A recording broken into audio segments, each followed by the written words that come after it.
کچھ دو قسم کے لبرل مارکیٹ میں پائے جاتے ہیں. ایک جو لبرل پنے کی انتہا کو پہنچے ہوئے ہیں وہ تو اسلام کو مانتے ہی نہیں ہیں, جیسے فساد چودھری صاحب ہمارے بھی, وہ تو یعنی زبان سے کہتے ہیں کہ ہم مسلمان ہیں, لیکن ان کو طرز عمل سے ایسا لگتا ہے کہ ان کو افسوس ہو رہا ہے کہ میں مسلمان کیوں پیدا ہو گیا, میں مسلمان پیدا کیوں ہو گیا. کیونکہ یہ جب میوزک بھی انجوائے کرنا چاہیے, جو میوزک انجوائے نہیں کرتے وہ غلط ہیں. اور وہ جو ان کی مشہور تقریر ہے جس میں انہوں نے بہت اچھا انٹرویو دیا تھا, تو ان کے طرز عمل سے اس طرح کے جو لبرل لوگ ہیں ان کے طرز عمل سے ایسا لگتا ہے کہ کاش ہم مسلمان پیدا نہ, کیونکہ وہ ہر چیز میں گورے کو ترجیح دیتے ہیں. یار وہ اچھے, تو بھائی تم پھر ادھر ہی جا کے رہو, اسی مذہب کو فالو کرو. اگر وہ مذہب لیس ہیں تو تم بھی مذہب لیس بن جاؤ. تو یہ خام میں اپنے نام کے ساتھ اسلام کا پھلترو لگانے کی کیا ضرورت ہے؟ پھلترو کی طرح چپکا ہوا ہے آپ کے ساتھ بلا وجہ. تو چھوڑو, اپنے لبرل بنو تو صحیح طریقے سے. گورا منافق تو نہیں ہے نا بھائی. انگریز تو کہتا ہے میں قرآن و حدیث کو نہیں مانتا, لہذا وہ عقل سے دلائل دیتا ہے, وہ بحث کرتے ہیں عقل سے. اور یہ بات ان میں اچھی ہے کہ منافق نہیں ہے واقعی. اکثر گورے ہم نے دیکھے ہیں منافق نہیں ہوتے, جو اندر ہے وہی کیا ہے, باہر ہے. وہ کہتے ہیں میں مذہب کو مانتا ہی نہیں. جاؤ, ان کے چند بنیادی اصول ہیں, ان اصولوں کو لے کے وہ زندگی گزارتے ہیں. کہتے ہیں بھئی رسپیکٹ کا حق ہر آدمی کو حاصل ہے, ہر ایک کو عزت دو. جو ان میں اچھے لوگ ہیں ان کی بات کر رہا ہوں.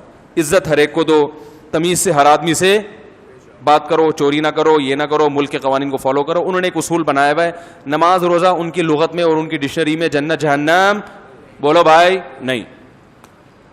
تو آپ بھی ایسے بن جاؤ, خام میں اسلام کا نام لے کے آپ جناب وہ نہ ادھر کے نہ ادھر کے.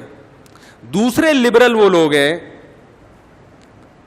کہ وہ مسلمان تو کہتے ہیں اپنے آپ کو اور ان کو اسلام سے محبت بھی ہے, لیکن ان کو اسلام ایسا چاہیے جو انگریزوں کو بھی پسند ہو.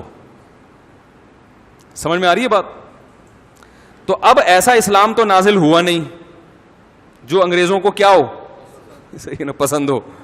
تو وہ یہ کوشش کرتے ہیں کہ یہ پرانے والے اسلام کو کاٹ چھانٹ کر کے نیا بنا دیا جائے, جدید تقاضوں کے مطابق بنا دیا جائے. تو اس ٹائپ کے لوگ بھی ہیں جو آپ سنتے ہی ہیں یوٹیوب پہ, اس ٹائپ کے لوگ بھی آ رہے ہیں کہ بھائی اسلام کو اب کیا کرنا چاہیے. بولو نا بھائی, تھوڑا چینج کرنا چاہیے. چینج کا مطلب یہ کہ یہ پردہ ایکچولی اصل میں آنکھوں کا ہونا چاہیے. داڑھی اصل میں وہ تو ایک کلچر تھا, تو وہ داڑھی واڑی تو کچھ بھی نہیں ہوتا. سنت کوئی رکھنا چاہے تو ٹھیک ہے. اصل تو اسلام یہ ہے کہ لوگوں سے محبت سے پیش آؤ. تو یہ تو قادیانی بھی کہتا ہے بھائی لوگوں سے, انگریز بھی کہتا ہے, ہندو بھی کہتا ہے لوگوں سے محبت سے پیش آؤ. نماز پڑھ لو, بہت اچھی بات ہے. ایک نماز چھوڑنے والے کو حکومت سزا بھی دے, کوڑے بھی لگائے. اسلام میں تو یہ نہیں کہ حکومت بے نمازی کو کیا دے گی, مسلمان کو سزا ملے, غیر مسلم کو نہیں, مسلمان کو سزا ملے گی اسلامی حکومت میں. نہیں, یہ سزا وزا نہیں ہوتا. تو انہوں نے اتنا زیادہ ماڈرنزم کی طرف گئے. دیکھو اسلام ماڈرنزم کے خلاف نہیں ہے, یہ ذہن میں رکھو.